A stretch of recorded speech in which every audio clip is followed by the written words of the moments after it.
2024 was the toughest year of my life. Exactly 1 year ago today, on New Year's Eve, I received this text message from my boss firing me from my job. I came into 2024 with no job, no savings, no apartment, no home, pretty much a broken spirit. In this video, I'm going to tell y'all about each month, highs and lows that I went through, how it made me feel, and at the end of it, I'll tell y'all what I learned, give my 3 biggest takeaways, my biggest lessons, and my 2025 5 New Year's resolutions. I'm Bobby Brown Jr., and you're watching Bobby BTV. Like and subscribe. I think the easiest way to do this whole video is to go in chronological order from January all the way to December. Before I even start with January 2024, first, I gotta give you just a little bit of December 2023 because I didn't have a good lead into 2024. New Year's Eve, I got a text message from the only job I had, the job that I was using to like save money and stuff to like, you know, try and get my own apartment or whatever. I got a text message firing me from that job. So I kind of was at odds and just at war with some people in the scene anyway, and kind of just felt like nobody gave a fuck about my life conditions at the time. So I didn't have a good lead in to the year anyway. Going into the year with no job, no savings, no money really like that, living on the couch, not really having a fan base. January, I would say, how I felt in January, I was angry. I just felt like I was being rejected for just being myself. And if y'all have any questions about anything I say in these videos, drop it in the comments if you want me to further explain any of these stories, and I'll make a separate video about that. I can't, if I sit here and tell y'all everything, this video is gonna be goddamn a whole hour-long podcast.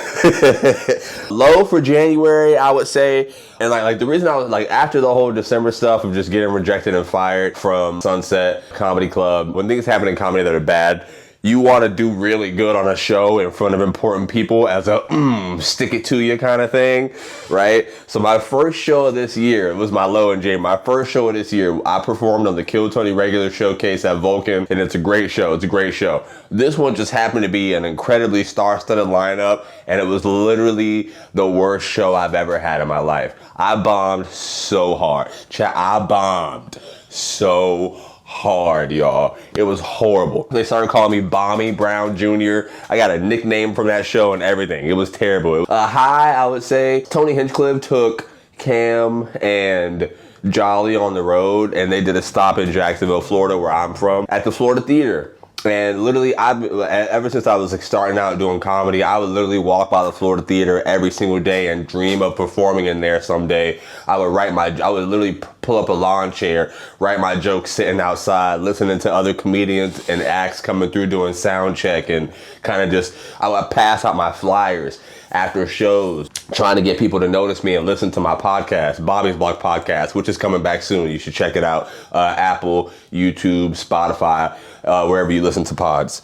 Tony Hinchcliffe welcomed me backstage, man. He kind of gave me a front row seat, man, and you know, kind of just let me hang around, and that was the closest I'd ever been to being in a theater before. And a couple months later, I got to perform in my first theater, you know. But from that moment, he was like, "Hey man, come stand right here, Bobby. I want you to see the big leagues," you know, his little voice that he does. Yeah, I'll never forget that experience because that was the closest I'd ever. And I didn't perform that night. I just got to watch Cam and Jolly, you know, kill in a theater, but my heart was beating like I was on stage with them niggas, you know. So January was cool. It ended up being cool, whatever. February was tough. I would say I was depressed as hell in February. That was a low. I was still stressing. I had a deadline to find a new apartment. I was asking people if I could crash with them until I figured it out. I still ain't had no job just yet. And again, people in the scene weren't really fucking with me because of the politics of everything that was leading up to what was going on and all of this. And it's about to get worse, by the way. So I would say a low. Now, I was ready to leave. I hated Austin in February. A real low for me. I was so ready to leave. I bought a plane ticket to get the fuck out of here. So that was when I started realizing I clearly wasn't going to be, you know, accepted in a way that I had hoped or welcomed into this community. Okay, well, I can literally just go somewhere else and grind. Like I can go do this somewhere else. I'm gonna put up with you niggas. But no, someone close to me at the time was like, "Why don't give up? Don't fucking give up. That's so stupid. That's petty. Why you giving up? Don't let them win. You just gotta work harder. You just gotta grind harder, man. Someday they'll see. Someday they'll bring you in. Blah blah blah, or whatever." And I told you I bought a plane ticket to get the fuck out of here. But this person gave me the same amount of money that I bought the plane ticket for one night. It was like, don't leave, you know, just take this, cancel the plane ticket. If you want to leave tomorrow, just give me the money back, but you know, whatever. So I thought about it that night, and then I ended up not leaving. And I would say a high for that was kind of just that realization, the moment that, you know, this person just kind of cared. Maybe this person cared about me a little bit. And that was the moment I realized, okay, well, let me take this into my own hands and put myself on in a different way. March, I wanted revenge, chat. Because that was the depressing. I wasn't getting no money. I was broke. I still didn't have a job like that at the time. At first, there was a guy named Ty Rivera who was putting out these videos that was kind of echoing some of the same sentiments that I thought. A lot of stuff I didn't agree with, but even just because I was mad and hated a lot of people here and kind of just crashing out, I would comment on some of the videos or whatever. And then that even made people even more distant. I did a lot of fucking open mics in March too. I'll tell you that. Thanks to God, man. And shout out to the boys. Tony Wellens and Billy Swift took me in, man. And they kind of, you know, I had a couple weeks there to get on my feet and figure shit out. I was living in Tony Wellens' closet. No cap, chat. So I was living in Tony's closet, chat. I was fucked up. Life was fucked up for me in March. You gotta understand, like, I hated niggas, bro. I was living like Black Harry Potter, nigga. That shit was not lit, chat. I wanted to crash out, bro. A high towards the end of the month, it was when I started working at the airport. That's when I got the job pushing wheelchairs. And I thought that would be like a embarrassing kind of job or whatever. Like, it's a humbling job for sure, but literally my second day on the job, chat. My second day on the job, I kid you not. I'm literally in my head, like, walking around like, man, I'm working at the airport, man. I can't make money from comedy. I moved out here to be a regular, be a star, blah, blah, blah. Second day on the job, I ended up getting I'm pushing the dude. I met the guy named Lewis Black who created South by Southwest. So I'm thinking he's trolling. I'm thinking he's joking. It's an old dude. I'm pushing him in a wheelchair. He's telling me stories. I'm like, oh, this dude just PC now. He don't know what he's saying. He just talking. I push him in the wheelchair, and then I look him up after we talk. Real. He created South by South. You know, I made a connection with a dude who created South by Southwest, one of the biggest festivals in Austin. You know, so I kind of got a little bit of a connection through that. My second day on the job. So I was like, you know what? After that, I learned this could be a high. This could be something that I move forward from, you know? So March ended up being low-key a W. April was when I really started turning up. I felt like things were turning up a little bit. April, I turned the fuck up, chat. Oh my God. April was literally like, I was like on some real, all right, well, still fuck y'all. So let me just see if I can put myself on. Because when I moved to Austin, before I even moved to Austin, I was dope as fuck. Okay, I was putting myself in positions to succeed and network, and I was great posting videos, all that shit. And I felt like when I moved here, I lost a lot of that sauce trying to dumb my creativity down to fit the bubble of what was happening in this place, right? But April was when I locked back in, and I got to perform my first theater, like I kind of prefaced earlier. With the help from none of these niggas, I put myself in that position. You know what I'm saying? And shout out to Roy Wood Jr., you know, for giving me the opportunity, being such an amazing dude.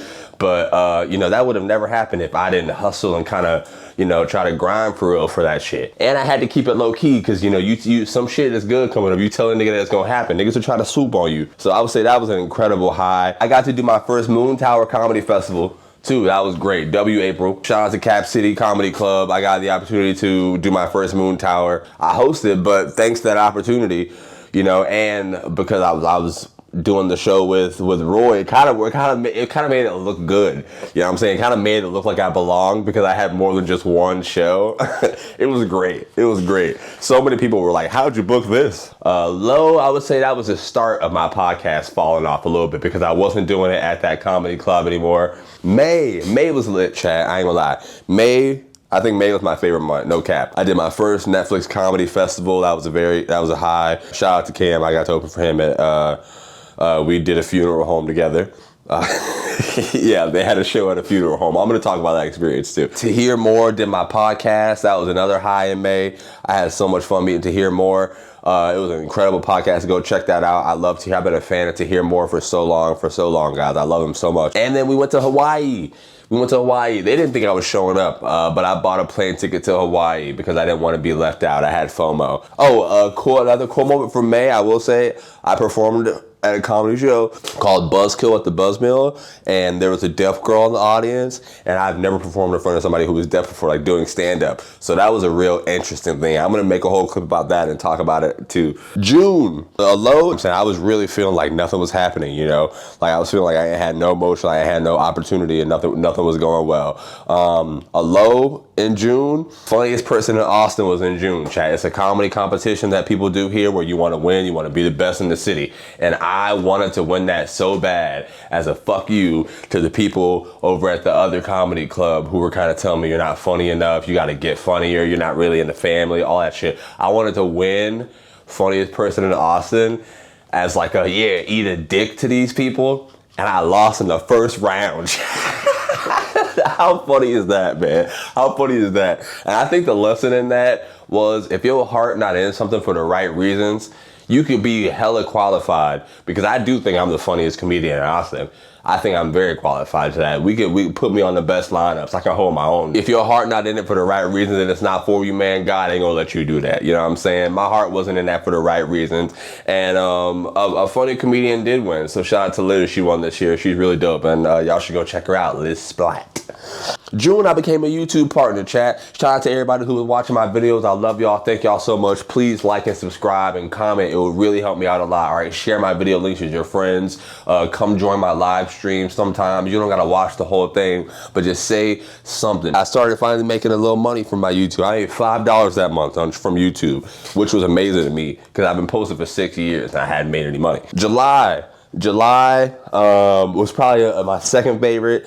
That was my first feature weekend. I've never been a feature comedian for a whole weekend before, but Lil Rel, man, shout out to Lil Rel. He picked me, he picked my comedy tape, said I want Bobby Brown Jr. to open for me, and I got to do 25 minutes on 4 shows opening for Lil Rel. It was amazing, chat. And again, I'm gonna make separate videos on all these things. Now that I know how to make content, we're gonna have a lot of fun. I'm gonna tell y'all some more in-depth stories in this way. And I made $34 from YouTube that month. You know what I'm saying? That's a $30 increase. It was amazing. Allo, that was when I felt like I started losing my friends a little bit. You know what I'm saying? Like reality kind of started setting in. I don't know. People just kind of, I don't know. Maybe I shouldn't say, whatever. August, all right. August, I went to New York. I got to explore New York for the first time. I had an amazing time. I love New York. Allo in August, I really wanted to get pulled for Kill Tony Madison Square Garden, no cap. I was actually really sad I didn't get pulled that day or the 2 days. But again, like I said, if your heart not in something for the right reasons, if something's just not for you, you know what I'm saying? God not gonna rock with you for it. And that's how I feel like that wasn't for me. Now I know my story's gonna be, I got what I got. I'm gonna just kind of do what I need to do now, whatever happened already. September, I feel like I was in a tough place for sure. I think that was the moment it was official to me that I felt like I was definitely more isolated, for sure. You know, some of it by self-choice, but some of it I feel like was also forced a little bit. Alone, for sure. I spent my birthday alone bowling. I was supposed to be on the road, but I got hoed. But yeah, but I think that was also a high for me because that was the first month that I really realized. That was the first time I got a YouTube check. You know, like I told you, I was making money a little bit in the earlier months of the YouTube, but you don't get a YouTube check unless you make at least $100. You know, up to that point, I had made $43. You know, that was the first time I realized I could really make my living being a streamer. You know, doing just kind of showing my life, doing activities and stuff like that. So that was when I started really testing the waters. If y'all see, that's when I really started turning up on it. I got to perform at the Comedy Store again. October, oh my God, chat, October was tough. I definitely had a built up resentment for some of my friends in October just because I was trying to plan activities. And just, you know, get streams done or just get ideas done, but also just trying to juggle life stuff and still working at the airport. I don't know. I felt like people just, at that point, people really just used me to, I don't know, when you see people in the airport at that point and everyone's going off to live your dream that you're trying to do, but it's always just laughing in your face when they see you there, like, oh, push me, blah, blah, blah. Yeah, I kind of enjoy, we're friends, whatever, it's cool, I'm sure, but subconsciously, this is what I think as someone who wants to be a successful creator, a successful comedian. And then my dad, man, stepdad, shout out Mr. Joe, R.I.P. Mr. Joe. My stepdad literally like the day before Halloween, I was supposed to do a Halloween stream or whatever. And I still ended up doing a Halloween stream, but the day of October 30th, man, Mr. Joe passed away, and I was crushing, man. That was the best man I ever knew, man. I love him so much. Rest in peace, Mr. Joe. I love you. Thank you for everything you taught me. Damn, that was tough, Chad. That was tough. And then I got real depressed in Austin. I got real depressed. But I mean, shout out to people who reached out to me. November, and I'm saying that happened on October 30th. And then I still went out and did a Halloween stream on October 31st in the streets, talking to people, tears in my eyes, fighting back tears, just being away from the family. Now, I ain't had it because, I ain't had the money to just fly back home immediately like that. So that was a low, the funeral. And then I, just kind of seeing my mom go through that. Chat, only a couple people that I thought would say something to me have reached out to me about it, or even checked in on me, text me, hey, you good? You feel you need anything? Your mom good? How you doing? People who I thought was like family, people who I thought were locked in type shit, like kind of didn't reach out to me, never said anything to me for probably like a month and a half after that. No calls, no texts, no nothing. And I felt a way about that, no cap. I told y'all in October, I had a built up resentment a little bit. November, I still felt the same way. I'm still fucked up in life, you gotta fly home for a funeral, but still you gotta pay rent, you gotta move, your life's still going, everybody else's life going on, your shit fucked up, and ain't nobody kind of reaching out to help you. Niggas just hitting you with the, oh, you'll be good, you'll figure it out type shit. That's how I felt in November. It was rough as fuck. It was sad. But shout out to Tony Wellens and White Cam. Those are two people who reached out to me and kind of checked in on me very often. I love them. I love them two niggas forever, man. I'll rock with those boys. My favorite crackers for sure. I love them. And more people too. Don't get me started. I can't name everybody, but so I was just kind of hurt in November, and I still am a little. I feel a way about it, but I'm over it now. At the end of November, I went to LA though. I went to LA and I got to perform back on Chocolate Sundays, one of my favorite shows. Shout out to Chocolate Sundays. But also, I kind of got into the acting thing, man. I'm really excited about that, man. I went out and tried some acting for the first time, which I didn't think I'd be good at. But I ended up getting some callbacks, and I was like, okay, well, let me lock in and see what I can do here. You know what I'm saying? I learned in November that I don't have to wait. I don't have to wait for these people or to build this stuff to really get into to try and explore these other worlds. I could put myself in these other places already. We're here to December now, chat. We made it. Shout out to God, we made it to December. This was amazing. I would say my biggest low for December, and this was my most defining moment for the whole year. As y'all know, on Monday, I was doing these live streams outside the mothership whenever I'm signing up for Kill Tony or the open mic out there. I had to stop one of the streams. I got pulled inside the mothership and I had to have a little talk with Tony. And I'm not gonna disclose what we discussed in that talk. I will tell y'all, in this moment, in these span of 10 minutes, my ego was kind of broken a little bit.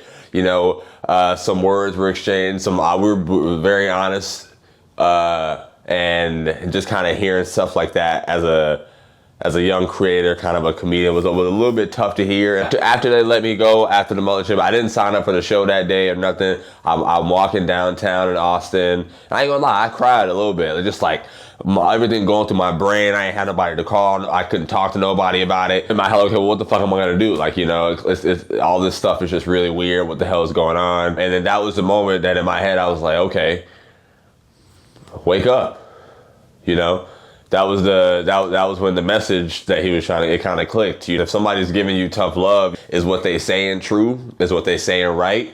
Or is there a silver lining in there that you can really find? And I walked out of the talk I had with Tony, pretty much just, his message was, be more original, man. Be more creative. He said it in a much more Hinchcliffe, Tony kind of way.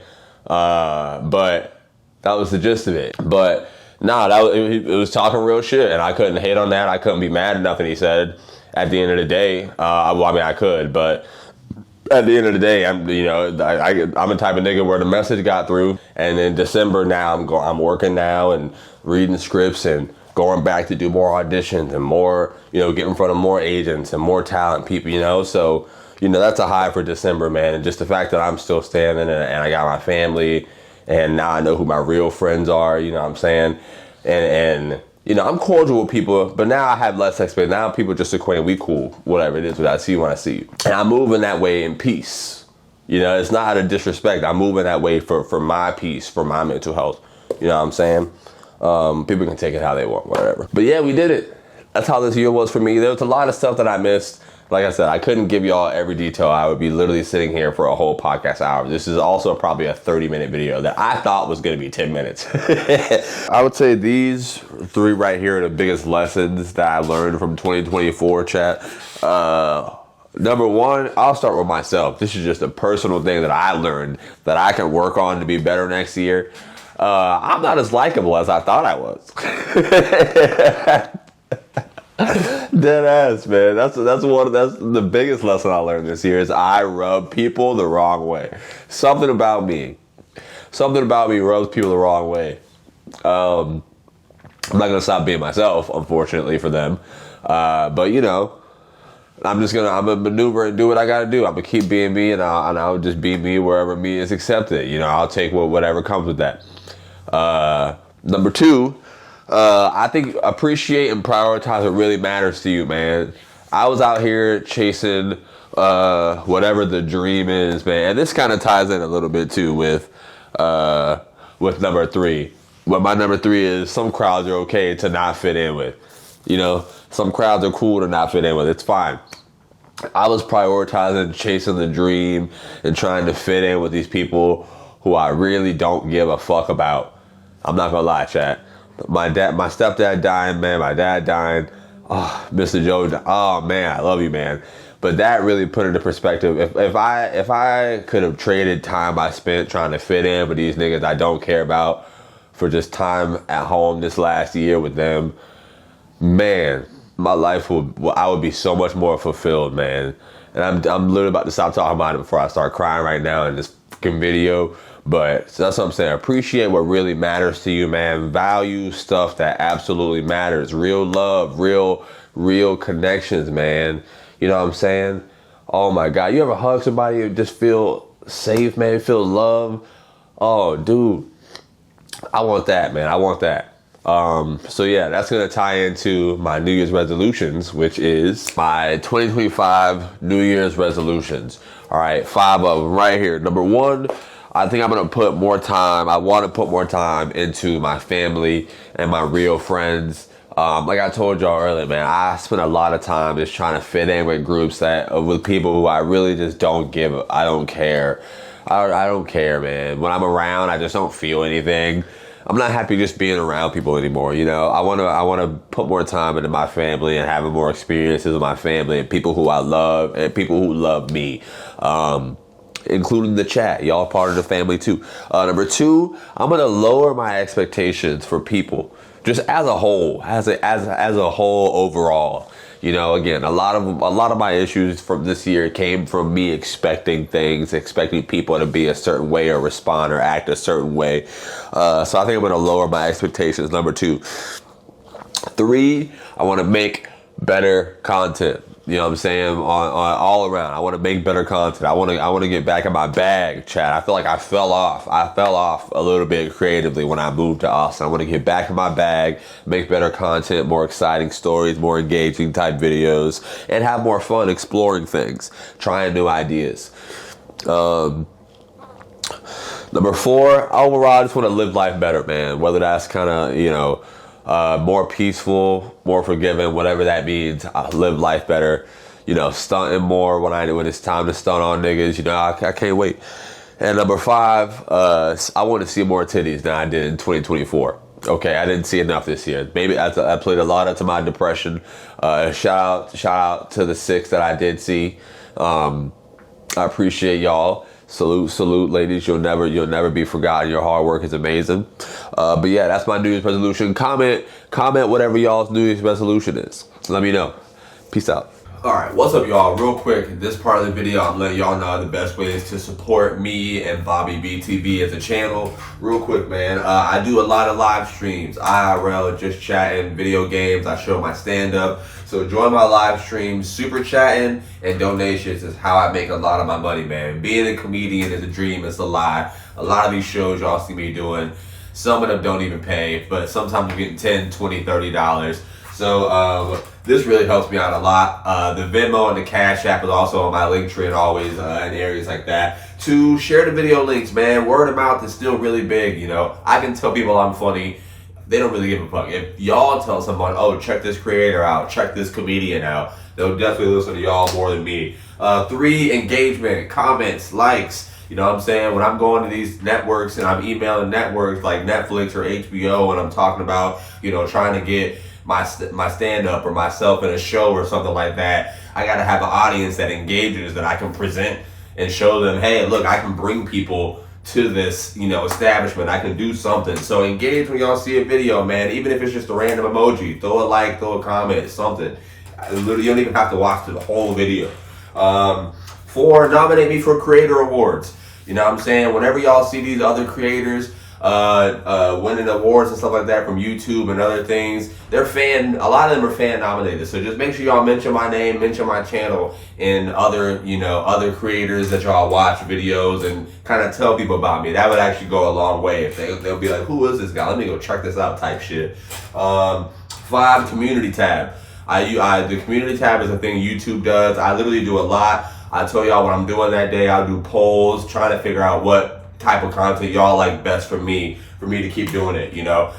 Real quick, what I'm doing all this for, what my long-term goals are right now that I have. I want to be a full-time YouTuber, streamer, comedian, all that stuff, man. Y'all know right now I still have a day job. I push wheelchairs at the airport.